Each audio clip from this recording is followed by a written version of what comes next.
Wesh les gars, c'est Turfu. Aujourd'hui nouvelle vidéo, donc on change un peu de thème, on n'est plus trop sur des motos, donc aujourd'hui on va passer sur l'automobile. Donc aujourd'hui on est avec le frérot, un modèle plutôt intéressant. Comment ça va? Dis-moi. Tranquille. Dis-moi ton modèle, c'est quoi tout simplement ta voiture? Alors moi c'est une Mercedes CLA 45 AMG phase 2. Ok. Donc de 2017, fin 2017. C'est des modèles qui aujourd'hui sont plus produits, parce qu'aujourd'hui tu as la nouvelle Mercedes qui est le nouveau modèle qui est un peu plus linéaire, un peu plus dans les modèles actuels. Je l'ai acheté à 47 500 km. Aujourd'hui elle en a 66 500. Je l'ai acheté pour 43 500 €, 45 000 avec la carte grise, que carte grise tu tournes à peu près à 1200 1500 € à peu près, ouais, okay. 1200 1500. Donc ça te sort 380 chevaux d'origine, elle est toute d'origine, je ne l'ai pas encore touchée. Ouais. J'ai juste une ligne Miltech dessus, puisque la ligne d'origine... De toute façon, je pense que là on va revenir, on va faire le tour du véhicule, après on va dire les modifications et qu'est-ce qu'on a. Du coup, on va passer sur ce modèle, donc pour une première vidéo, enfin une deuxième vidéo voiture, on passe sur une Mercedes, donc une CLA. En fait, quels sont les avantages de cette voiture, les inconvénients aussi, et pourquoi tout simplement choisir un CLA 45 pour s'amuser, donc un AMG. Donc ça c'est un équivalent en fait de la classe A, c'est ça, classe A45. De la classe A45. C'est ça. Donc en AMG c'est les mêmes moteurs. C'est le même moteur, en termes de poids tu as je crois 100 ou 150 kg de différence, ce qui n'est pas énorme, mais tu es sur la même motorisation. Juste sur les finitions, sur la classe A45 tu vas avoir tout ce qui va être béquet, et elle a un pack performance qui est un tout petit peu différent, mais tu restes sur les mêmes finitions esthétiques, l'intérieur c'est le même. Après ça dépend de tout ce qui va être option, siège et tout, mais non, globalement on est sur la même voiture. Ok, et du coup on va faire un petit tour de la voiture, voir à peu près esthétiquement comment elle est, après on va montrer le moteur. Donc là c'est full d'origine, donc on a un petit pare-choc, un petit béquet, enfin c'est mignon honnêtement. Il est pas dégueulasse. Il est pas dégueulasse, franchement. Ouais. Au niveau des finitions, Mercedes de toute façon sur ces années là, sur ces années-là, ils sont top. En fait, ce qui est bien sur ces modèles de voitures, et c'est un peu ce qui m'a fait choisir la voiture, c'est que tu as des finitions extérieures et intérieures qui sont très quali, je trouve. Sachant que pour le prix de la voiture, sur des modèles d'autres marques ou autres, t'as pas forcément des finitions qui sont équivalentes. Et neuf, ça va aller combien, neuf à l'achat? Neuf à l'achat, je crois que j'ai regardé sur un Configomatic, t'as 90 000 à peu près. 90 000 ouais. Après ça va, tu la sors neuf quand même, 90 000. Ouais, bon, après t'as le malus, tout ça, mais non, mais à l'époque c'était... À l'époque, c'est un beau jouet, mais pour 90 000, t'as mieux. Ce serait mentir aujourd'hui que dire que mettre 90 plaques là-dedans en neuf, c'est intéressant. C'est un passionné qui veut mettre 90 plaques là-dedans en neuf. Mais c'est sûr que par contre, aujourd'hui, tu vois, moi j'ai touché à 47 000 bornes pour 43 500. En vrai, la voiture elle est neuve. Pour 43 500, là tu commences à être dans des prix intéressants. Moitié prix quoi. Ouais, bah c'est ça. Mais la voiture, et surtout que la voiture, je m'en sers que le week-end, donc la voiture elle est neuve en état, j'ai aucun problème, elle a jamais eu de problème, toujours révisé Mercedes. Donc c'est un très bon achat, tu vois. Ouais. Mais 90 000 c'est sûr que t'as mieux. Ok. Vas-y, on fait un petit tour, je te laisse présenter à peu près le design, etc. Enfin, je te laisse faire le tour de la voiture. Ouais, bah en termes d'extérieur, de toute façon le plus important, parce que sur beaucoup de voitures c'est les jantes. Bon là tu les vois, elles sont un peu un peu sale, un peu peu, mais bon, c'est avec l'usure. C'est normal. C'est l'usure dans le temps. Ça, c'est en termes de jantes Mercedes, pour moi, c'est ce que tu as mieux, surtout au niveau des bâtonnets. Je trouve que ça ressorte mieux, que ce soit en jour ou de nuit. Ouais. Franchement, honnêtement, en plus, ça lui va. C'est des jantes, c'est. Ouais, rien à dire. Des jantes, elles ressortent super bien. Tu as le petit logo AMG qui ressort sur la jante, donc ça, tu les vois, mais. C'est le petit logo. C'est un petit détail avec l'étrier rouge aussi. Ouais, important avec la voiture. Surtout. Voiture rouge, étrier rouge, c'est ça. Rien à dire. On va aborder un petit truc, un petit sujet. C'est un des défauts. Je voulais en parler après, mais en vrai, on va parler maintenant vu qu'on fait le tour. C'est les petits baguettes bleutées. C'est un défaut constructeur. Il n'y a rien à faire à part un covering dessus. Donc la journée, ça ressort. C'est pas très beau. La nuit, bon bah c'est en effet nuit, donc on le voit pas trop. Mais bon, c'est un des défauts majeurs quand même, je trouve, pour une voiture de cette gamme. Si tu la prends neuve et que tu ressors avec ce défaut-là, c'est bof, c'est un peu bof. Mais en vrai, bon, la nuit, ça se voit pas. Et comme je sors principalement la nuit avec, on va dire que je fais abstraction du détail. Ok. Après, on a quoi d'autre comme petit détail? Bon, au niveau des rétros, on a les clignotants. C'est ça. Ça, c'est des petites finitions, tu vois, mais qui font que la voiture, elle est spéciale. C'est ce qui fait qu'elle ressort un peu. Exactement. Et ce qui est sympa sur les Mercedes un peu sportifs, c'est la face avant avec les ailes. Là, j'ai pas le pack perf, donc j'ai pas les petites ailettes en plus, mais je trouve que même là, tu vois, elle rend quand même assez agressive, malgré sa teinte qui est très belle, mais qui la rend qui est un peu passe-partout. Parce que quand tu compares une Mercedes qui est en full black ou grise, qui fait un peu plus gangster banlieue entre guillemets, je trouve que celle-là, tu vois, elle a une face agressive tout en restant quand même, un peu passive. Quand tu roules. Mais tu sais, quand on la voit comme ça, là on se dit, tu vois, c'est une classe, enfin c'est la 45. Ouais. Mais dès que tu vas commencer à être sur le côté, là tu comprends que c'est un coupé. C'est ça, tu vois. exactement. C'est là que tu vois vraiment, c'est cet angle qu'il a défini, tu vois. C'est ça. Voiture. De l'avant, on peut pas le savoir, tu vois, c'est... En vrai, sérieux. Tu vois la voiture derrière toi sur la route, tu peux pas forcément douter ce que c'est. Ok. Et niveau motorisation, c'est quoi là-dessus? Motorisation, tu es sur un 4 cylindres, donc c'est un peu ce qui fait crier beaucoup de gens sur ce modèle, est-ce que je peux comprendre? C'est ce qui fait grincer des dents un peu, tu sais, des passionnés de voiture, parce que un modèle à 90 000 € neuf, à 40 000 € d'occasion, un 4 cylindres, ça va un peu décevoir beaucoup de gens. Après, c'est un 4 cylindres qui marche super bien, il est forgé, c'est ça. Donc c'est de la bonne voiture. Après, certes, niveau motorisation, t'as un 4 cylindres, mais derrière, t'as toute la finition, t'as tout le travail, c'est une voiture complète. Que ce qui est bien chez Mercedes, c'est ce qui m'a fait acheter chez eux, c'est que tu as le medley entre puissance et la beauté esthétique de la voiture. Tu as un intérieur qui est archi quali, tu as un moteur qui marche quand même bien pour ce que c'est. Et en fait, pour moi, c'est le packaging qui fait que la voiture, ça la rend super intéressante à l'achat. C'est ça, ouais, non, mais c'est ça. En plus, elle est agressive. Quand on la voit, tu vois, elle est agressive. Et le rouge, honnêtement, ça lui va bien. Ah ouais, le rouge, ça lui va bien. En photo, très traître, attention, parce qu'en photo, quand je l'ai acheté, j'en avais vu une noire liseré jaune qui était magnifique. Et quand j'ai vu le rouge, au début, j'étais un peu tatillon. Le prix a fait que j'ai sauté sur l'occasion, parce qu'il était vraiment pas cher par rapport à ce que je voyais au marché. Et franchement, par contre, quand je l'ai vu, je suis descendu de la gare du train, je l'ai vu, j'ai fait, c'est bon, c'est validé, c'est à moi. Tu l'as acheté quoi en particulier ou... Non, j'ai acheté tu sais, c'est des dépôts-ventes en fait. Ouais, un dépôt, ouais, c'est pas mal, c'est des dépôts-ventes assez réputés. Et confiance, ils avaient toutes les factures. Ouais, en gros, c'est un particulier, il a déposé, ils ont vérifié. Ouais, achat vérifié, quoi, on va dire. Achat vérifié, testé, donc aucun souci. Ouais, t'as pas eu de soucis. Et donc pourquoi t'as choisi, parce que Mercedes, quand même, c'est assez large. Même il y a des concurrents, enfin au niveau de BMW, etc. Pour ce prix-là, pourquoi tu as choisi cette voiture-là précisément et pas une autre voiture? Bah on en revient un peu à ce que je disais tout à l'heure, c'est le côté. Moi j'aime bien les belles voitures. J'aime bien en fait quand je sors de chez moi, kiffer ma voiture, que ce soit intérieur et extérieur. Et ce qui m'a fait kiffer sur cette voiture, c'est que tu as quand même un intérieur qui est archi confort, archi qualitatif. Bah tu sais quoi, viens on fait le tour d'intérieur parce que depuis tout à l'heure on en parle. Ouais. Donc, et il est à voir cet intérieur, il est vraiment bah, je te laisse ouvrir et montrer à peu près ce qu'il y a dessus. Donc déjà on a de l'espace. On peut pas le nier, on a de l'espace, donc même pour un coupé, enfin même à l'arrière, vous voyez, les passagers ça va quoi, ils sont à l'aise, ils ont 5 vraies places. Ouais, t'as 5 vraies places. Toi t'as des beaux sièges. Ouais, beaux sièges, Recaro. Ça c'est chez Mercedes, c'est une option qui coûte assez cher et c'est des sièges qui sont cherchés derrière chez Mercedes. Ouais. T'es sur un siège qui est très qualitatif. Qui est confort, hein. Ouais. Qui est confort, malgré le style qui est confort. Ouais, il est confort. Moi j'ai fait les 8 heures de route dedans sans souci. Hein. Ça glisse. C'était une de mes peurs et franchement ça glisse tout seul. La voiture elle est tip top, t'as un peu d'Alcantara sur la face avant, t'as sur le volant Alcantara sur les côtés. Donc ouais là du coup t'as le siège, donc t'as tout est d'origine, pareil j'ai rien touché, sachant qu'aujourd'hui t'as beaucoup de volants qui se font, donc côté Alcantara, cuir sur le dessus. Bon là c'est les petites options de le volant comme d'hab, les palettes d'origine pareil, donc elle marche super bien, c'est fluide, les passages de rapport sont fluides. Au niveau du volant, enfin au niveau des compteurs ça ressemble à ça, donc ça à aiguille. C'est ça, à aiguille. Ça lui rend bien celle-là par contre, à aiguille. Ouais, ça lui rend bien, c'est que ça peut faire un peu vieux jeu pour une 2017, mais franchement ça lui va bien, ça porte bien. Surtout que j'ai quand même le digital là au milieu.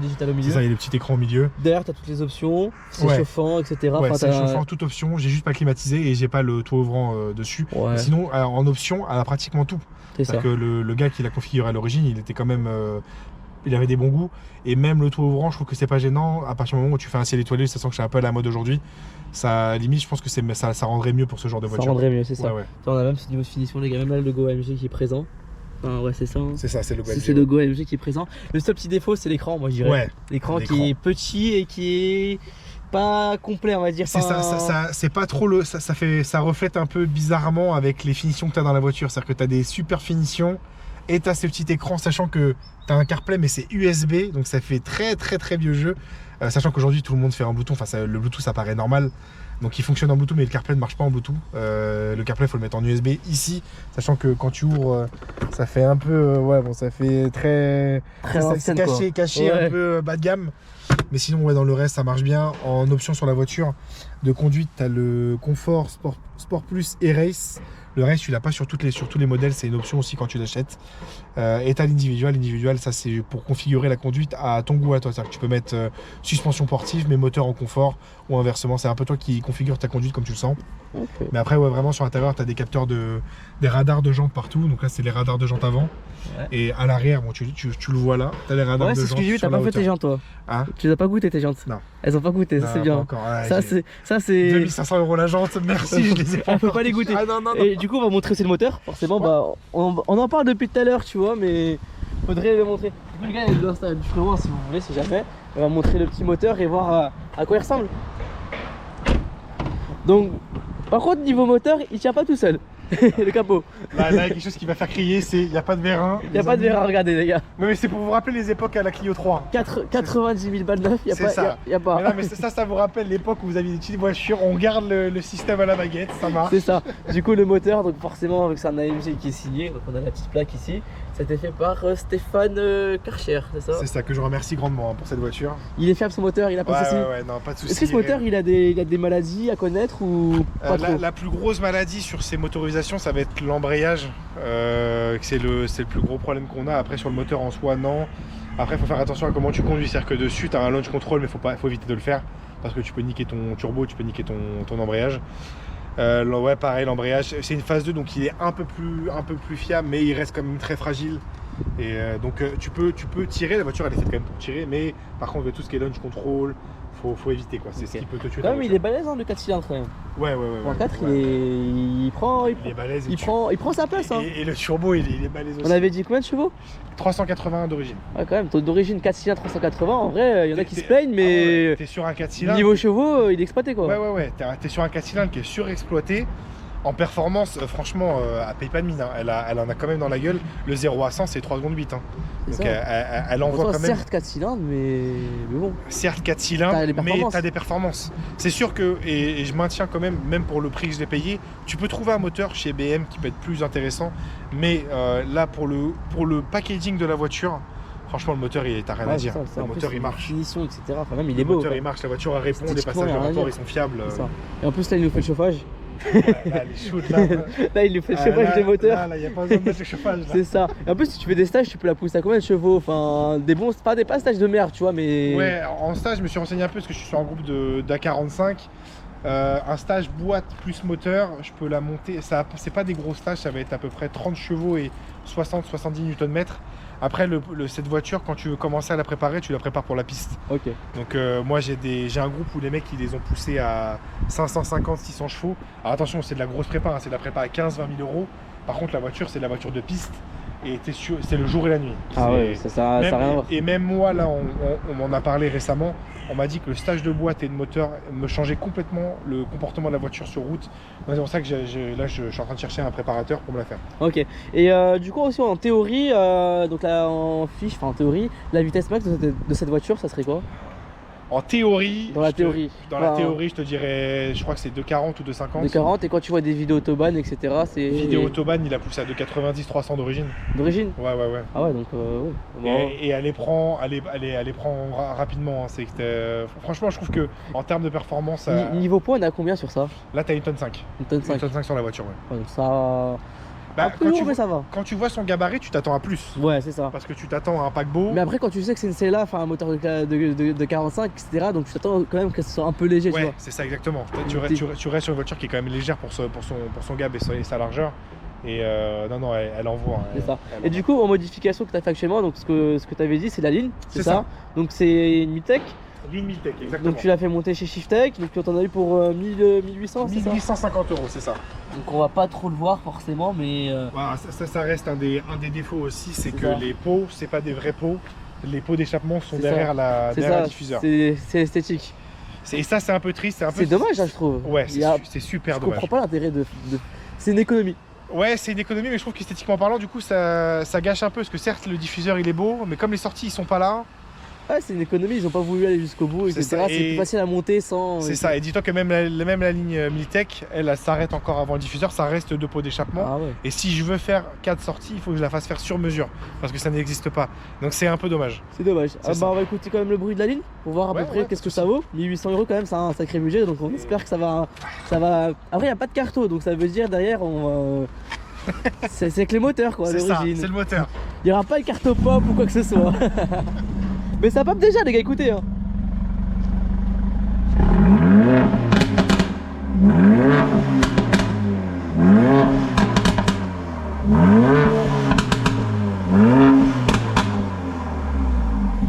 C'est déjà pas mal hein. Non, allez, c'est pas mal. C'est déjà pas mal, on va juste remonter le moteur. Bon du coup on va se retrouver à l'intérieur de la voiture, on va se balader un peu, après on va passer à l'essai. Et je voulais poser quoi comme question par rapport à cette voiture. Est-ce que tu pourrais me citer tout simplement 3 avantages et 3 inconvénients au ressenti? Ouais, bah alors c'est un peu comme je t'ai dit tout à l'heure, là sur un show comme ça, en avantage je te dirais tout ce qui va être intérieur. La voiture elle fonctionne quand même plutôt bien, donc je suis quand même très satisfait là-dessus. Et moi après c'est un avantage qui est lié au choix que j'ai fait, c'est la couleur. Vraiment la couleur elle ressort super bien. Au début je voulais faire un covering et finalement je trouve que le rouge il est tip top, t'en croises pas tant que ça. Donc ça la fait vraiment sortir du lot. En inconvénient, t'as les baguettes, je trouve que vraiment c'est un inconvénient qui est quand même important. Quand t'achètes une voiture de cette gamme là, tu t'attends pas à avoir un défaut. C'est vrai que les baguettes qui deviennent ouais, qui deviennent un peu bleutées, qui ressortent super mal au soleil, c'est un défaut quand même qui est très important je trouve, pour une gamme de cette voiture. Pour une voiture de cette gamme plutôt.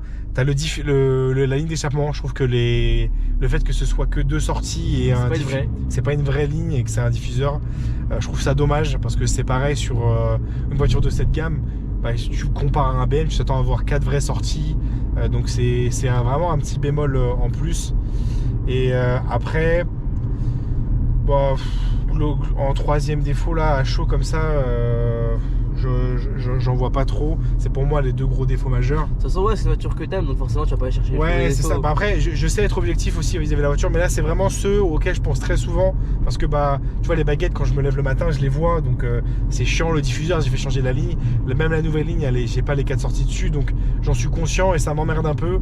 Bon je l'accepte aujourd'hui, tu vois c'est ma voiture, je la kiffe, mais c'est vrai que c'est des choses que je souligne et qui restent importantes pour le budget de la voiture. Ok. Et aussi bah là quand on roule comme ça etc, enfin au niveau des consommations, essence, enfin quand tu fais une conduite en ville comme ça, tu consommes combien en moyenne en général? Conduite en ville, tu tournes à 10-12 litres parce que c'est des voitures qui sont faites pour de la grosse route, donc quand tu es en ville, elle consomme quand même un petit peu, mais tu restes sur un 10-12 litres qui est très léger pour une sportive en ville. En autoroute, dis-toi que quand je fais du 130 constant, je peux descendre à 8 litres 5, 9 litres au 100, ce qui est ridicule pour une voiture de cette puissance. Par contre, dès que tu commences à monter dans les tours et que tu la mets en sport plus, ou que tu commences à t'en démener, tu montes très vite à 20-25 litres au 100. Ok. Bah ouais, bah du coup là on pourrait citer forcément, donc c'est un avantage d'avoir un 4 cylindres par exemple pour la ville. Exactement, tu vois, le 4 cylindres a quand même des avantages, sachant que pour l'utilisation que j'en ai aujourd'hui, je m'en sers que le week-end, mais je fais quand même beaucoup de petits déplacements. Donc ça, c'est un moteur qui reste quand même pas trop gourmand quand tu tires pas dedans.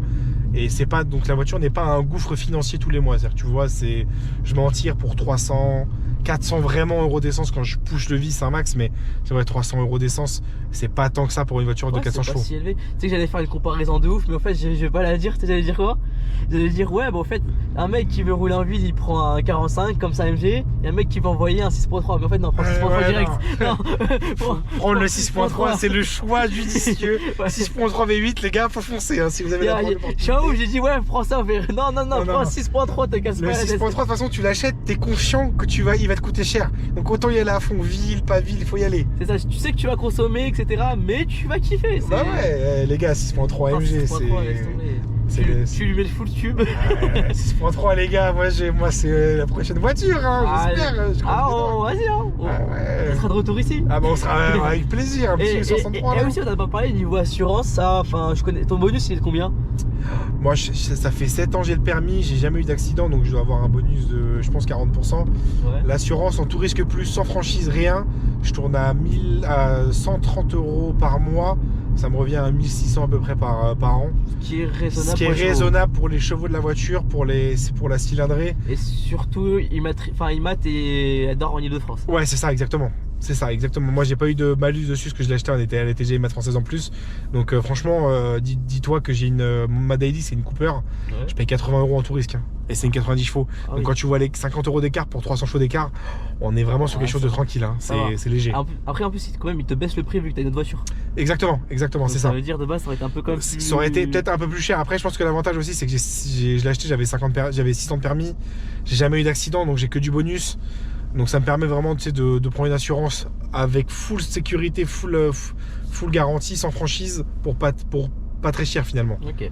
Et bon, certes, on vit pas pour les gens de base, mais la vie des gens sur cette voiture quand ils te croisent, etc., c'est quoi? Bah, bon, moi j'ai vu, froid de mes yeux. Je crois que les gens ils kiffent. Ouais, ouais, les gens ils aiment bien. La couleur, le rouge en fait, fait qu'elle ressort énormément bien. Donc elle passe bien auprès de tout le monde. C'est-à-dire qu'elle va passer aussi bien auprès de jeunes que d'adultes, que de vieilles personnes. Parce que bah, elle a quand même une esthétique qui la fait sortir du lot. Et même moi, quand je croise des gens, c'est toujours putain, sympa ta caisse.